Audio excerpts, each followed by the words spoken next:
May I invite Amir Shehzad, Chairman Unity Foods, who's also one of our sponsors, to come and say a few words. And we are able to put together these events because of the generous support of such partners and sponsors, so we really value this.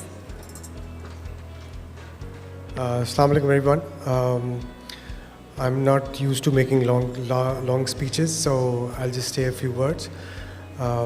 It's an honor to be here. It's an honor to be part of this event tonight. And it's an honor for me to be in the company of such accomplished alumni. Zaidi Saab has very ably explained what IBA is and where IBA is heading towards.